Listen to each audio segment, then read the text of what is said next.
Alrighty, welcome everyone to another exciting edition of American Studies 395. Here today, we're going to take a look at an element of both California history and Hollywood history. We're going to talk about a film genre that comes out of Hollywood studios in the late 40s through the 1950s and the post-World War II period that documents in many ways California, and in particular Los Angeles, in that period. We're going to talk about this film genre known as film noir, and we'll describe film noir and talk about how it is a revealing cultural text in regards to what's going on in California in the post-World War II period, and how images of Los Angeles and California circulate around the whole of the nation in the post-World War II period. Let's start by defining film noir. Film noir is a term for crime films, films that are made in the late 40s through the 1950s that center often on crimes, jewel heists, bank robberies. The central element of film noir in terms of plot is a crime drama of some sort. These were films that were made in the post-World War II period, starting in really in earnest in the late 1940s, but there are some good examples of what is described as film noir, even as World War II was playing out in the early to mid 1940s. And the terminal endpoint for the classic film noir period that we're describing here is 1958's Orson Welles' Touch of Evil, which is a classic of the film noir genre, but is often seen as sort of the last great example of film noir in the post-World War II period. So to put it in terms of temporal scope, we're talking about a film genre that spans from the early 1940s through the late 1950s that, again, centered on crime drama, on some sort of crime at the center of its plot. Another defining element of film noir, these films tended to be the B pictures. Now, in America, in the late 40s, early 50s, when these films are being produced, most movie theaters offered double features, where with a scant admission price, you could actually watch two films. The A picture, or the picture that played first, was usually what drew you to the theater. It was the big budget Hollywood film that had stars that you recognized. It was, in this period, sometimes filmed in color, so high production values. That's what got you into the theater. That's what urged you to plunk down your money for the admission price. You wanted to see the big A picture. After an intermission, you might stick around and catch the B picture, the second picture. Now, today, B movies or B films, that term often has an element of derision attached to it, a critical term, meaning that the film is of poor quality, but that's not necessarily the case. The B picture was simply the second feature, and sometimes it was much better than the A picture, even though it didn't have the same production values and stars in the cast, because B pictures could be sometimes very interesting. Usually young directors who were just beginning in Hollywood would be given these B pictures to make, less risk for the studio, less money at stake. So they would give these films to young directors who were still learning, cutting their teeth. But because of that, they were often experimental. They were willing to push boundaries. And so we shouldn't assume that because these films are often B pictures, the second feature in double feature films of this period, that they were of lesser quality. In fact, they were very stylish, sometimes very cutting edge for a period which, as we talked about earlier, was a rather restrictive period in terms of creativity in Hollywood owing to the Hays Production Code. So these films, some of them were made by major studios and sometimes featured stars and acclaimed directors. We'll talk about some examples of that here in this lecture. But overall, film noir tended to be lower budget films with less star recognition, films with younger directors who hadn't yet made a name for themselves, what we would describe as B pictures, not, again, with a criticism of their quality, but just noting that they tend to be shorter, lower budgeted, and done by directors who were beginning their careers and therefore offered them a chance to experiment and try new things as they got their feet wet in Hollywood. The plots of film noir, again, centered on crime. At the time, these films were not known as film noir. That was a term, as we'll talk about in a moment, created much later by film critics and historians looking back on these films.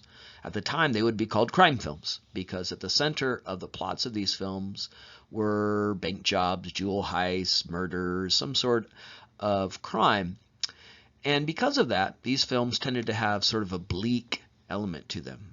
Themes of despair, misery. They're often very cynical about post-World War II America. And in that sense, they're very interesting because they're a contrast to a lot of the images in American culture that celebrated the American way, this idea that all is right in America after the ravages of the Great Depression and the sacrifices of World War II. Many Americans in the 1950s longed for sunny days, optimism, hope in the post-war period of relative affluence and abundance. Contrast to that, these film noir movies that were often bleak, that represented protagonists who were often caught in a web beyond their control, in that sense, fatalistic in their sentiments, rather than the sort of individualism, make your way in the world, striving ethic of the 1950s. These films often represented how we were sometimes subject to forces beyond our control. Often, these films represented institutions of authority, power in American life, like the family, in a more critical light, not necessarily sources of great meaning and direction. So, film noir centered on crime, centered on tragedy, centered on pathos, centered on misery, and in doing so offered a darker sensibility than what had prevailed in much of American culture in the post-World War II period. The other key element of film noir, if we are to define the cycle of films, and why it's interesting to us as students of California history in the 20th century, is that almost all film noir centered on the city. In this case, Los Angeles. Most of these films were set in Los Angeles, sometimes very directly, sometimes explicitly noted. A lot of film noir movies started with establishment shots of landmarks in Los Angeles, like City Hall, so that people, even if they weren't Angelenos, could recognize that this film is set in Los Angeles. Or, if that wasn't explicitly stated, this film is made in Los Angeles in some very obvious way, with landmarks or references to Los Angeles. Because these films were made in Los Angeles, the city that is represented in the film was, of course, Los Angeles, because so many of these movies were made on the streets of Los Angeles. They were made in downtown LA, in areas like Bunker Hill. So Los Angeles is a character in these films, whether it is explicitly noted as the setting for the film and plot, or whether it just happens to be so because the films were made here. And that's what I meant earlier about how film noir is sort of a visual text, a visual document for us in revealing Los Angeles, and also how Los Angeles was represented in this period. So film noir is an urban film cycle, or a cycle of film centered on the city. There are variations of this, sort of a rural noir that comes about later when filmmakers who saw these films make neo-noir, new versions of film noir, sometimes set in rural areas. But in the classic era that we're talking about here, the late 40s, 1950s, film noir is an urban cycle of films. It is a cycle of films that centers on the city. The city is a character. The city is often implicated in the misery, despair, crime that the plot is centered on, the themes of the film are centered on. Because these are movies set in cities with the city as a backdrop, a character in the story, they quite often represent the city as a place of racial mixing or racial diversity. Now, this is of course because the films were made here in Los Angeles, and as we talked about in a recent lecture, in World War II, Los Angeles becomes more diverse, more heterogeneous. You have an influx of African Americans who come to Los Angeles to serve in the war effort, to work in the wartime economy. You have Mexican immigrants, you have Asian immigrants. Los Angeles, by every measure, is a very diverse city. And so when it's represented on the screen, when these films are shot on the streets of LA, they can't help but capture that diversity. Or sometimes there's a very deliberate effort to emphasize that racial diversity, the presence of racial minorities in the plots. So many of these films were set in Chinatown or other ethnic enclaves in downtown LA. And here, the racial makeup of that part of the city, sometimes explicitly Los Angeles or just the generic city used in these films that Los Angeles symbolizes. There's a direct effort to associate the darker people who live in the city with the dark forces that define the plot, meaning that film noir often associates racial mixing, zones of racial mixing, a more diverse, heterogeneous city as culpable, as responsible for the dark forces alive in the sensibilities of these bleak films and the crimes in particular that are at the center of the plots, associating these dark crimes, these dark forces with the dark people who live in post-World War II American cities. So we've talked about the plots of film noir. We've talked about, in particular, the role of Los Angeles in film noir. We've talked about their status in film in this period as B pictures. And now we've talked a lot about race, because that's key to film noir. Film noir was a way of representing race. And in addition to that, another key aspect of film noir regards gender and sexuality. So many film noir plots centered on returning GIs, young men who had served in World War II who come back to Los Angeles or come back to the generic city and fail to fit in, fail to follow the script written for men in the post-war World War II period, where they were to get married, move off to the suburbs, and be the breadwinner ideal, the corporate striver, the man trying to get ahead at the firm and be a good provider and patriarch. In contrast to that, the male protagonists in film noir are often adrift. They are not following that script written for them for the post-World War II American male. And as a result, they often get ensnared in some sort of plot, some sort of scheme, the caper, the crime at the heart of the film. So the movie says a lot about masculinity.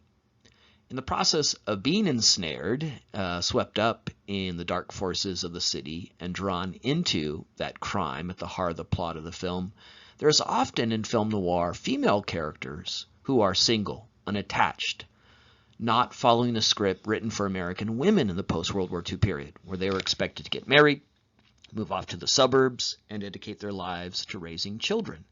That post-World War II ideal for American women.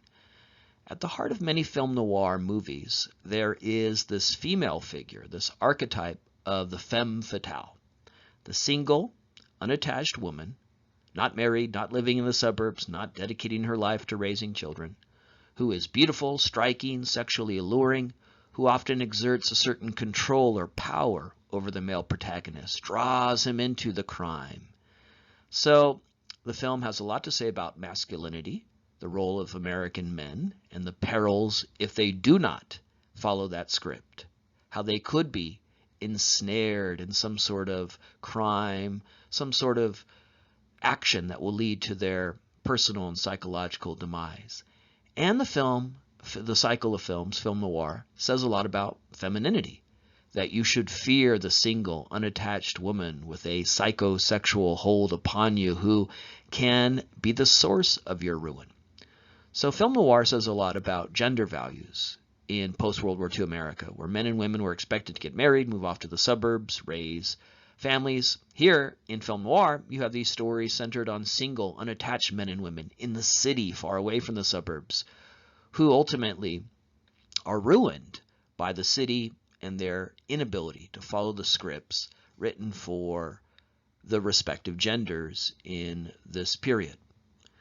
Again, film noir is the term we're using in this lecture to describe these films, but at the time they weren't known as film noir. They weren't referred to as such.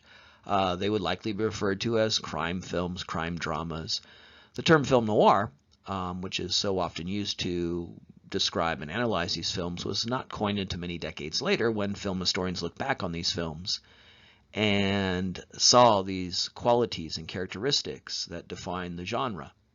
So film noir, like so many terms we use, is actually a term coined in hindsight to describe these films. At the time, they would be known as crime dramas, but today we refer to them as film noir. Now, the term film noir comes from the French term noir for black. So black film, as translated, or dark films. But remember, when we talk about dark films, we're not just talking about the visual qualities of the films that were often set at night or in areas of the city that were dark and shadowy. We're not just talking about the plots and themes of these films that centered on dark developments, crime, intrigue. Remember that the dark, the black, in the term film noir also refers to the racial meanings of these films, because the image of the city as a zone of racial mixing, as inhabited by racial minorities, and the plots of these films that often centered on crime, despair, and misery, well, there's a direct connection between the two. There's this implication in film noir that the darkness of the city, meaning its status as a zone of inequity and evil, is related to the dark people who live in the city. So film noir says a lot about racial attitudes in post-World War II California, post-World War II America. I mentioned just a moment ago that shadows play a key role in film noir. Here's a couple of images from two classic examples of film noir, where you can see how lighting, or the absence of lighting, is used by directors to emphasize, intensify the themes in these films: darkness, despair, misery. Now, part of this stemmed from the fact that these were B pictures, that these were films made for the second feature. As a result, they often had limited budgets, and the number one expense for Hollywood films in this period, not salaries given to stars, though that was increasingly expensive in a now star system, but more than that, the most expensive element of film production in this period: lighting. Lights were very expensive, and as a result, the best lights and the most lights were given to the A pictures, because they're A pictures. They have big budgets, they have big stars. They are the films that studios are counting on to bring people into theaters. And so the director making a B picture with a limited budget is going to have less lighting. And so part of the visual image of film noir, these images of darkness and shadows, came simply from the fact they didn't have a lot of lights to use. But clever, smart, young, aspiring directors getting their first chance to direct a feature film also realized that that could be an advantage. They could use the lack of lighting to play a role in the film, to emphasize the plots, to emphasize the mood and temper of the films. And so directors with limited budgets, limited resources, got very clever, and they used the lack of lighting, as you can see in these two images, to emphasize the menace, the evil, the despair at the heart of so many of these films. As I mentioned earlier, film noir is an interesting cultural body of text to think about where California and America is after World War II. So many of the films center on this process of returning to civilian life after the war years, the process the nation and California were going through in the late 40s and 1950s during the heyday of film noir. So many of the protagonists, the main characters in these films, are single, unattached men coming back after the war and struggling to fit in, struggling to follow that script written for American men, that their role now, no longer soldiers and sailors and Marines, was to fulfill the breadwinner ideal, to be the patriarchs, to be the Ward Cleavers that you see in saccharine sitcoms like Leave It to Beaver, that their role was to be fathers and husbands and providers. Well, film noir often centers on young men adrift. And as they are adrift, navigating the city, that's when they often fall into crime and with it personal and psychological ruin. So the films really say to American men in this period, your job is to get married, move off to the suburbs, and dedicate your life to that patriarchal breadwinner ideal. And if you if you live in the city, if you remain single, unattached, if you're unable to follow that script, well, it will be at your peril. It will be at your danger. It will lead to your ruin. Complementing this is the image of femininity or womanhood in film noir. So many women are represented as femme fatale, single, unattached women living in the city. They also not following the gender norms of this period, not getting married, moving off to the suburbs, dedicating themselves to being mothers. They are single, unattached women living in the city, that den of iniquity, that den of temptation. And they are often, in the plots of these films, culpable, responsible for ensnaring that single, unattached man and drawing him into some sort of caper, some sort of crime, conspiring with him to kill her husband or to kill someone. So the film says a lot about femininity as well.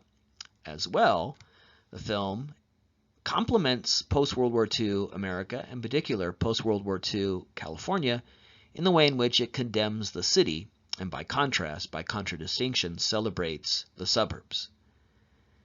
In the post-World War II period, you get this great second wave of suburbanization, particularly here in Southern California, which was the epicenter of the suburbs, particularly here in Los Angeles. People leaving the city to move out to the suburbs, and the suburbs are celebrated in American life as the ideal, the place where your dreams come true, your suburban home, that private Idaho of your own, that wonderland. It was seen as the reward for, again, the ravages and deprivations of the Great Depression and the sacrifices of World War II that preceded it. Now in America, you live the good life, a good life that's to be found in the suburbs with orderly life, good schools, safe neighborhoods, tree-lined streets. Those are the images celebrated in saccharine sitcoms like Leave It to Beaver and Father Knows Best. This image that all is right in America, that the American dream was accessible to all. Suburbanization, the suburbs, were the place where those dreams came true. In film noir, set in the city, and either explicitly acknowledged as Los Angeles or symbolically because the films were made here, as we talked about in previous lecture, by the end of the 1920s, all major studios were here in California, in Los Angeles. So film production is centered in Los Angeles. And film noir was usually shot on site in downtown LA. So either directly or indirectly, these films were about Los Angeles. It was the city in these crime dramas centered on the city. And Los Angeles, the city, is represented in film noir as a place of evil, dark people, dark forces. And so it condemns the city. It represents the city as a place to fear, a place to escape, and in doing so celebrates the suburbs in a moment where there are many cultural texts in America urging particularly white Americans to move to the suburbs where they will find the good life, their dreams come true. So film noir is a lot about how Americans in this period were urged to condemn the city, see the city as a place to fear, and in contrast celebrate the suburbs as the place where your dreams come true. So we've talked about how film noir tells us a lot about gender, about race, about attitudes versus suburban versus urban in this period. Another thing about film noir that tells us a lot about post-World War II California and America is that the films very much complemented the Red Scare of this period, the fear of communism, what's known as the Second Red Scare. This period in America in the late 40s and 1950s, at the same time film noir is being produced, where there's this great fear and hysteria about communism taking root in America. California in particular was at the heart of the Red Scare, helping to lead this fear, this hysteria that there were communists in our institutions, that communists were seeking to take over America. Was a first-term congressman from Orange County, born in Yorba Linda, Richard Nixon. Richard Nixon was the head of HUAC, the House Un-American Activities Committee, elected to the U.S. House after World War II. From Orange County, he would be a key figure in the Red Scare period. So there's a direct California, in particular Southern California, Orange County, connection to the Red Scare in Richard Nixon. More about him later in the class. Also, Hollywood was targeted by many politicians and figures in America as a potential den of communists, that Hollywood was rife with un-American types. And so, in this Red Scare period, Hollywood directors, writers, actors, screenwriters were subject to a great deal of scrutiny, and many ultimately were blacklisted. Ultimately, they were denied employment because they were seen as subversives, communist sympathizers. So Hollywood was the target of Nixon, Joseph McCarthy, the other key figure in Red Scare America of this period, the senator from Wisconsin. Figures in Hollywood were the target of McCarthy and Nixon. They were subpoenaed, forced to testify. They were subject to great scrutiny. They were ultimately blacklisted. Studios who wanted to be seen as all-American, fearing this idea that they were somehow dens of communists, in order to deflect those charges, blacklisted, refused to employ a number of Americans who held critical viewpoints or leftist points of view. So Hollywood, Nixon, California was really at the epicenter of the Red Scare. This period in American history of great hysteria and fear that there are communists under every desk, that there are communists in our institutions of authority and influence like Hollywood, manipulating Americans. So California deeply at the heart of this Red Scare period. And film noir, the cycle of films made and produced here in California, complemented the Red Scare, reinforced its hysteria and fear because the films were often about people wrapped up in some sort of menacing dilemma, very much about hysteria and fear, paranoia. The themes of film noir are bleak, are despondent. The films crackle with hysteria and fear. They traffic in ideas and images that there are dark forces out there that seek to ensnare us.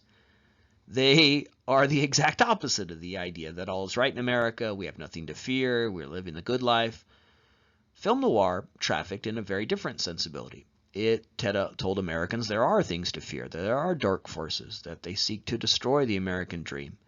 And though the films usually weren't about, directly, explicitly, a communist takeover, in that they emphasized fear, hysteria, dark forces, hidden forces, corrupt institutions, those sensibilities of film noir very much complemented Red Scare sensibilities. So this period, known as the Second Red Scare, fear of communism, has a lot of cultural connections to California, not only because California was the epicenter in many ways of the Red Scare with Nixon and the blacklisting in Hollywood, but also in the cycle of films produced here in California, film noir, whose images and ideas of hysteria and fear so complemented Red Scare fears that there are dark forces running amok in America. As I mentioned, the city is a character in film noir. The films are centered on the city. They are shot on location in parts of Los Angeles, usually parts of Los Angeles, downtown LA, older areas that look more like a traditional American city, not the sunny vistas of the suburbs in Southern California, but downtown Los Angeles, buildings that were built in the late 19th, early 20th century that tend to look more like urban areas in Chicago or New York. Also chosen to be the filming locations of film noir, ethnic neighborhoods like Bunker Hill with a large Latino or Native American population. Bunker Hill was a part of Los Angeles where a lot of Latinos and Native Americans settled during World War II, many who had come out here to serve in the war effort or to work in the wartime economy. And so being shot on location, these films often captured these images of Latinos, Native Americans, or businesses or elements of the city catering to that population.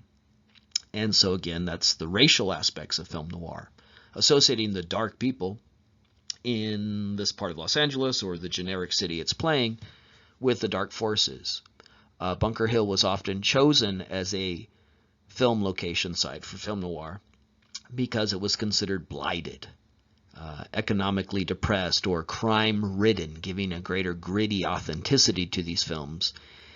But really, that was because the people who lived in Bunker Hill were racial minorities, and they were associated with crime, seen as more criminal, even though they weren't, even though Bunker Hill wasn't some sort of zone of criminality, because it was an older part of the city and because the people who lived there were racial minorities, it was considered blighted in that way. And so you have these films centered in Chinatowns and Bunker Hill, places where racial minorities live, and then you have the film, which is all about murder, crime, thereby, again, implicating the people in those parts of the city with those crimes. So, film noir is very much a condemnation of the city, and by contrast, a celebration of the suburbs. Has a lot to do with race. The suburbs were deliberately created as zones for whites only. Only whites could obtain the mortgages to move into those suburban enclaves. The Federal Housing Administration, federal agency created in the New Deal, guaranteed mortgages for these suburban homes, but would only guarantee them if white people purchased those homes. Banks redlined. They drew lines on the map in American cities and suburban areas and said, we won't loan money to racial and religious minorities past this line. So that would keep those suburbs homogenous, white only. So in many ways, the suburbs is a story of white flight, white only areas, not just simply because whites wanted to live in the suburbs, but because of deliberate policy. So the suburbs were deliberately created as white-only communities, excluding racial minorities, excluding them through redlining and denial of mortgages and loans, and simply the prejudice often of real estate agents and buyers and sellers who often did not want to work with racial minorities who wanted to perhaps buy a home. So what happens in Los Angeles and most American cities after World War II is this phenomenon of white flight, where the suburbs become zones for whites only, and the city increasingly becomes the place where racial minorities live. And at the same time, film noir and a variety of other cultural texts represent the city as a place of decay, crime, misery, and despair. So film noir says a lot about racial attitudes in post-World War II Los Angeles, post-World War II America. It says a lot about how Americans were encouraged to see cities. In post-World War II Los Angeles, there are efforts to condemn parts of the city, label them as blighted, to justify and rationalize bulldozing parts of the city to build freeways, as there's this period of great freeway expansion. And part of the logic of freeways was, well, that's a bad part of the city. We got to bulldoze it and make a freeway there instead so that people could zoom past it as they make their way off to the suburbs. Chavez Ravine, part of Los Angeles, adjacent to downtown, with a large Latino population, was declared blighted, a public scourge, and ultimately the residents of Chavez Ravine in the 1950s were forced out of their homes so we could build Dodger Stadium there. So this condemnation of the city, or seeing the city as a place of misery and despair, had key public policy consequences in the way in which racial minorities and the places they live are condemned, represented as places of blight and misery, and then it leads to policies like bulldozing neighborhoods to build freeways, evicting people to build stadiums that will largely be utilized by white suburbanites who head to Dodger Stadium along that freeway system. And film noir, though it's a series of movies, though it's a series of films made for entertainment, is deeply connected to those themes and public policies in that period, making film noir so demonstrative, so revealing in that way. In the previous slide, we talked about how the city, and in particular Los Angeles, as the city these films were filmed within, was vital and key to the themes of film noir, and for the purposes of this class, how Californians and Americans were literally seeing Los Angeles and California in the post-World War II period.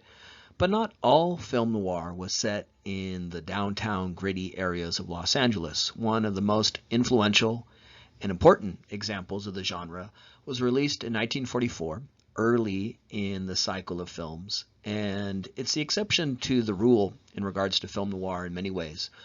It was directed by Billy Wilder, who is one of the most acclaimed, esteemed directors in Hollywood history. He's the man who would go on to direct such classics as Some Like It Hot. So in Double Indemnity, you have, rather than a B picture helmed by an upstart young director, you have this established Hollywood director, Billy Wilder, filming Double Indemnity. It's a classic. It's often cited as one of the greatest examples of film noir, both in the way it exhibits the qualities of film noir, but just simply in its quality of storytelling.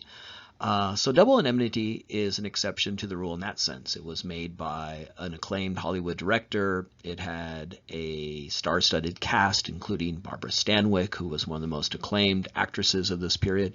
But it's also different because it was set in the suburbs. When the film begins, the insurance agent, played by Fred MacMurray, who's the male protagonist in the film, in his voiceover narration, also a hallmark of film noir. They often used voiceover narrations to retell the story in retrospect and hindsight. In that voiceover narration, the male protagonist says, "I drove out to the suburbs of Los Feliz." And so you see this image of a home far away from the city in what was then considered the suburbs of Los Angeles, and sunshine beams down on this domicile, this marker of success, achievement, the good life, the suburbs, which are represented as such in contradistinction to the city. In fact, the female protagonist, who will play the femme fatale figure in this film, Barbara Stanwyck, was literally sunbathing when the Fred MacMurray character arrives. But as much as the suburbs may have been initially presented as this place of beauty and sunshine, the antithesis of the city, through the plot of the film, Barbara Stanwyck, the femme fatale, exerts her sexual hold over the Fred MacMurray character and ultimately seduces him and then convinces him to kill her husband so that they could be together and, in addition to that, enjoy the double indemnity, the large payout that will come from his life insurance when he is killed. So they'll be together, they'll get rid of the husband, and they'll be rich. And so this film certainly echoes many elements of film noir, with the femme fatale figure, the emphasis on sexuality, crime, in this case killing the husband of the female character.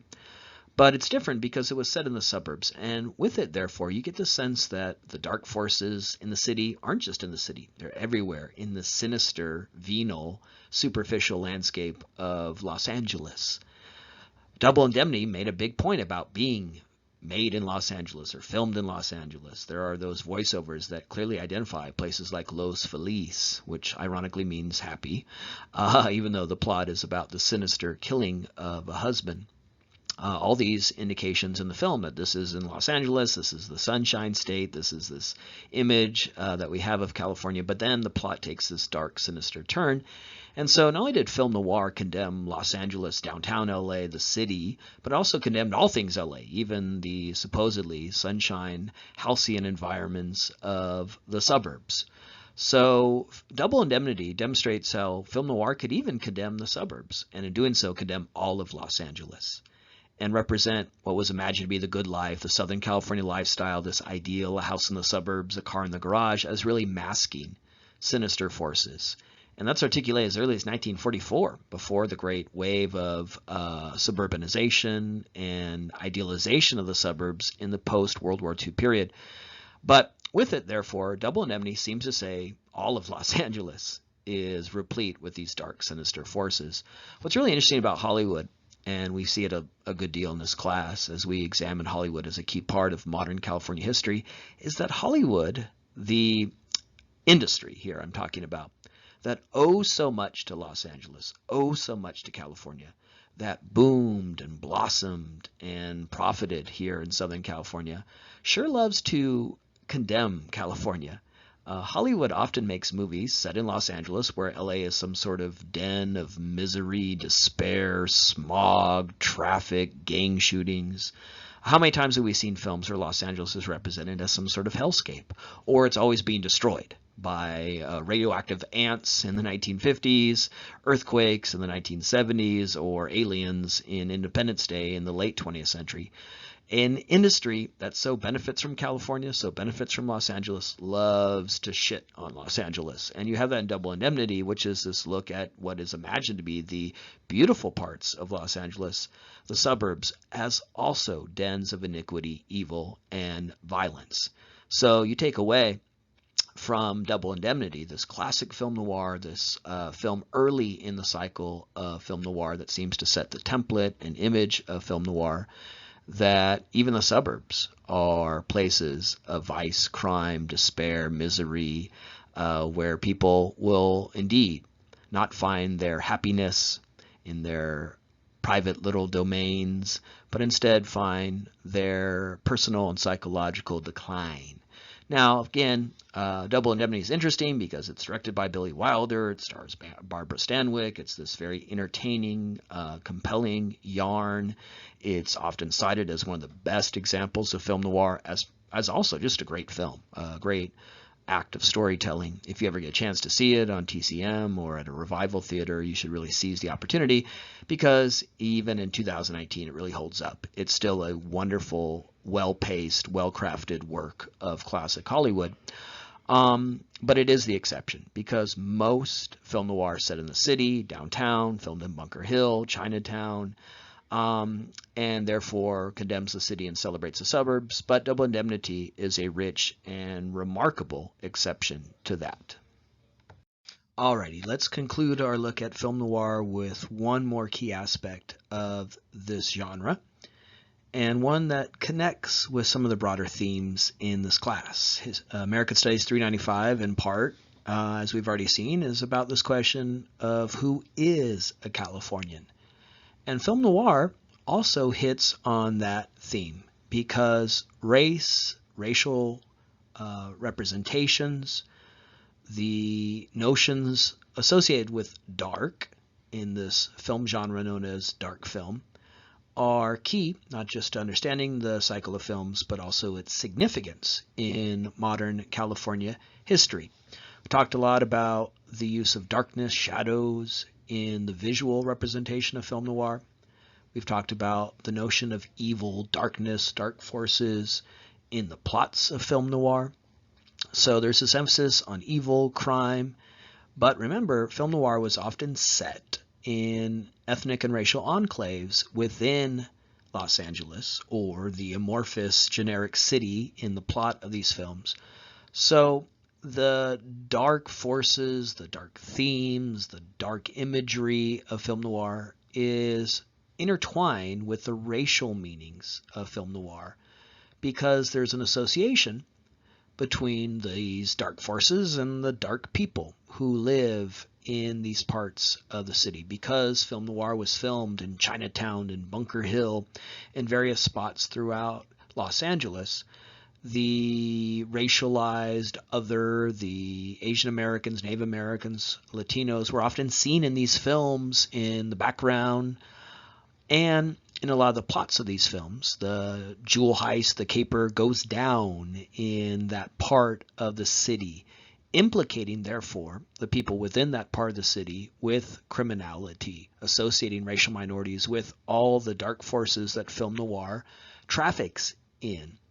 So race is a key part of film noir, and it demonstrates, again, a big theme in this class, how people within California, people of color, Asian Americans, Native Americans, Latinos, African Americans may be part of California, here represented within these films that are set in Los Angeles, set in California, that are very overtly Californian in their representation.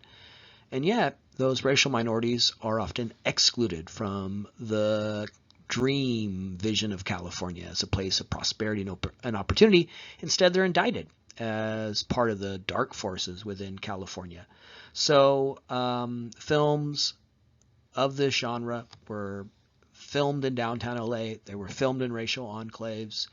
They often featured as part of their plots zones of racial mixing. Another really classic and acclaimed film noir is Criss Cross, which starred Burt Lancaster and Yvonne De Carlo, who would later go on to be Lily Munster in the cult TV show The Munsters. And in that film, you have the usual plot line of the returning GI, the white man adrift in the city, and as he navigates Bunker Hill and other parts of Los Angeles in this film, Criss Cross, the Burt Lancaster character. Burt Lancaster was this tall, blonde, blue-eyed matinee idol. He frequents jazz clubs. And there's this famous scene in Criss Cross where he goes to a jazz club where a Latin rumba band is playing. And the band used in the film was very famous, and the music that they perform in the film was popular. So sort of a cameo appearance by this famous rumba band. But it's there that he meets the Yvonne De Carlo character, and therefore becomes ensnared in her web, in the femme fatale archetype, and then later is drawn into an armored car heist. So the part of the film Criss Cross where the blonde white Burt Lancaster character becomes ensnared and heads down this path of ruin begins in this club, this jazz club, where there are Latin rhythms being played, Latin music, and people from various racial backgrounds are seen dancing together to this exotic Latin music. And so in that film and many film noir movies, there's this indictment not just of ethnic enclaves like Chinatown and Bunker Hill, but the whole process of cities as places of racial mixing, where white Burt Lancaster types tread into this world of racial mixing only at their peril and demise, thereby again enunciating the idea that the city is a place to fear, a place of dark people, dark forces, and by contradistinction, elevating the lily white suburbs of the post-war period as an ideal. So the films were often set in racial enclaves. They often associated the crime at the heart of the film with the dark people represented in these films. And then also race is important in terms of the relationship between often and almost exclusively the white male protagonists, the returning GI or the white man adrift, and the femme fatale, who is a white woman, like in which we talked about in the previous slide, Double Indemnity, Barbara Stanwyck, with her very blonde, platinum blonde hair in that film. But she represents a vision of white womanhood as, again, something to fear. The femme fatale can exert this psychosexual hold on you and bring you into some sort of caper that will lead to your demise. So there's also a racial meaning in the femme fatale character because she represents a dangerous form of white womanhood. The white women who are to be seen as to be venerated and celebrated, the ideal, are the white women in TV sitcoms of this period who live in the suburbs, the Barbara Billingsley character in Leave It to Beaver, who spend their time vacuuming floors and turning homes into zones of domestic bliss. A white woman in the city, where white women are not supposed to be, a white woman in these film noir movies is something to fear. So there's a lot about race in regards to gender, sexuality as well in film noir. Most film noir is set in the city. There are some exceptions, important ones like Double Indemnity, set in the suburbs of Southern California. And then there are some film noir movies of this classic period, late 40s, 50s, early 60s, that are set on the border, the Mexican border, not the Canadian border. And their race is important because the border in those films is a character separating good and bad, a zone of order and a zone of chaos, crime, and iniquity. In films like Touch of Evil, when you cross the border into Mexico, that's when the terrible thing happens. That's when the crime occurs. Those are the areas where the criminals exist. And then by contradistinction, cross the border into the United States, and then you have a zone of order as well. So there's a lot about Latinos, the Mexican border, the United States, in these border tale film noir movies like Touch of Evil, the famous one made by Orson Welles, often considered the last great of the film noir cycle. So it doesn't even have to be in LA with the racial enclaves, Chinatown, Bunker Hill at all. Race is also key in some of the film noirs that were filmed outside Los Angeles in border regions, using the border rather than the city as the place of, in this case, brown people, Latinos, who are responsible for the dark, menacing forces at the heart of these plots. So let's reflect on what we learned here in our lecture on film noir and its place within California history in the 20th century. And I've stressed throughout this lecture that film noir is a rich and powerful document, the cycle of films regarding trends in California in this period. Hits on a lot of themes in this class, this question of who is a Californian and the racial meanings.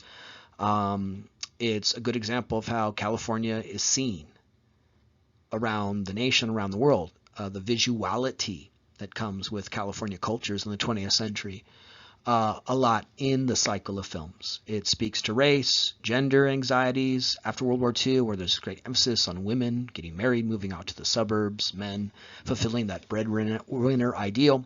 There's this indictment of the city in an age of white flight, this period of suburbanization here in Southern California, in Los Angeles, where whites are fleeing the city, moving to the suburbs, and seeing cities as places of racial mixing.